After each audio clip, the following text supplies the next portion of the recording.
Hi friends, welcome back to my channel. இப்போ நம்ம காரசாரமான மட்டன் கிரேவி எப்படி செய்யலான்னு பார்க்கலாங்களா? அதுக்கு தேவையான பொருள் என்னென்னு பார்த்துடலாம். ஒரு மீடியம் சைஸ் பெரிய வெங்காயத்தை பொடி பொடியாக வெட்டி வச்சுருக்கேன். அப்புறம் கொஞ்சமாக இஞ்சி பூண்டு பேஸ்ட், ஒரே ஒரு பச்சை மிளகா எடுத்திருக்கேன். கொஞ்சமாக கருவேப்பிலை, கொஞ்சமாக மல்லித்தலை. அடுத்தது ஒரு 3-4 கிராம்பு, ஒரு வரமிளகா, 2 துண்டு பட்டை, ஒரே ஒரு ஏலக்காய், ஒரு பிரியாணி இலை, ஒரு ஸ்பூன் மிளகு, ஒரு 1.5 ஸ்பூன் வரமல்லி, ஒரு ஸ்பூன் சீரகம், அப்புறம் ஒரு ஸ்பூன் சோம்பு, மஞ்சள் தூள், நல்லெண்ணெய், அப்புறம் தேவையான அளவு உப்பு.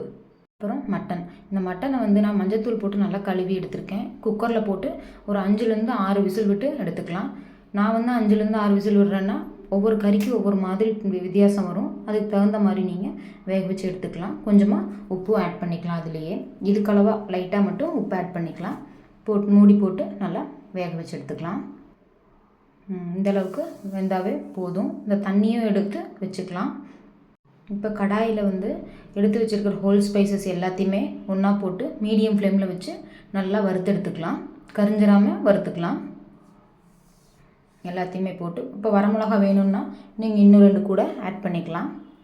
மிளகு ஆட் பண்ணிக்கலாம் எக்ஸ்ட்ரா, இல்லைன்னா வரமிளகா, மிளகு எது வேணாலும் நம்ம எக்ஸ்ட்ரா ஆட் பண்ணிக்கலாம். நல்லா வறுத்ததுக்கப்புறமா தனியாக ஆற வச்சு எடுத்து நல்லா அரைச்சி பொடி பண்ணி வச்சுக்கலாம். இப்போ அடுப்பில் கடாய் வச்சு எண்ணெய் ஊற்றிக்கலாம். நான் நல்லெண்ணெய் சேர்த்திருக்கேன். நீங்கள் கல்லெண்ணெய் கூட சேர்த்திக்கலாம். எண்ணெய் நல்லா சூடானதுக்கப்புறமா சோம்பு ஆட் பண்ணிக்கலாம். சோம்பு நல்லா பொரியட்டும். பொரிஞ்சதுக்கப்புறமா வெட்டி வச்ச பெரிய வெங்காயத்தை ஆட் பண்ணிக்கலாம். நான் மீடியம் சைஸில் ஒரு பெரிய வெங்காயம் எடுத்திருக்கேன். நல்லா வணக்கி விட்டுக்கலாம். நல்லா வணங்கட்டும். வணங்கும் போதே இது கூட நம்ம எடுத்து வச்சுருக்க இஞ்சி பூண்டு பேஸ்ட்டு அதையும் ஆட் பண்ணிக்கலாம். ஆட் பண்ணி அதையும் வணக்கி விட்டுக்கலாம். இப்போ இந்த அளவுக்கு கண்ணாடி பதத்துக்கு ஆயிடுச்சு வெங்காயம். அந்தளவுக்கு வணங்கணும். இந்த மாதிரி வணங்கினதுக்கப்புறமா பச்சை மிளகாய் 2ஆக கீறி வச்சுருக்கேன். அதையும் போட்டுக்கலாம். கூடவே எடுத்து வச்சுருக்க கருவேப்பிலையும் போட்டு நல்லா வணக்கிக்கலாம்.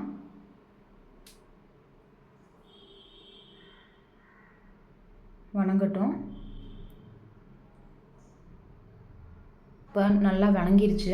இந்த டைமில் வேக வச்ச கறி எடுத்து நம்ம ஆட் பண்ணிக்கலாம். அந்த தண்ணி கொஞ்சமாக வடிச்சிட்டு எடுத்து வச்சுட்டு பேலன்ஸ் எல்லாம் நான் ஊற்றிருக்கேன். இந்த மாதிரி ஆட் பண்ணி நல்லா கலந்து விட்டுக்கலாம்.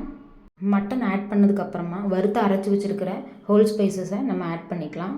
அப்படியே ஆட் பண்ணணும்ல உங்களுக்கு தேவையான அளவுக்கு நீங்கள் ஆட் பண்ணிக்கலாம். ஆட் பண்ணிவிட்டு மஞ்சத்தூள் போட்டுக்கலாம். லைட்டாக போட்டுட்டு நல்லா கலந்து விட்டுக்கலாம். கலந்து விட்டுட்டு நல்லா தண்ணி ஓரளவுக்கு சுண்டி வரணும். அது வரைக்கும் மூடி வச்சுக்கலாம். இப்போது தண்ணி நல்லாவே கொஞ்சம் வத்திருச்சு.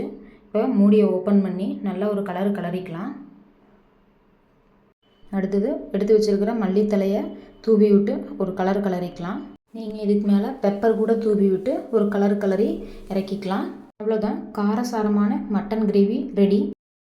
இது தோசை, இட்லி, சாப்பாட்டுக்கு எல்லாத்துக்குமே ரொம்பவே அருமையாக இருக்கும். இது எப்படி இருக்குன்னு செஞ்சு பார்த்துட்டு கமெண்ட் பண்ணுங்கள்.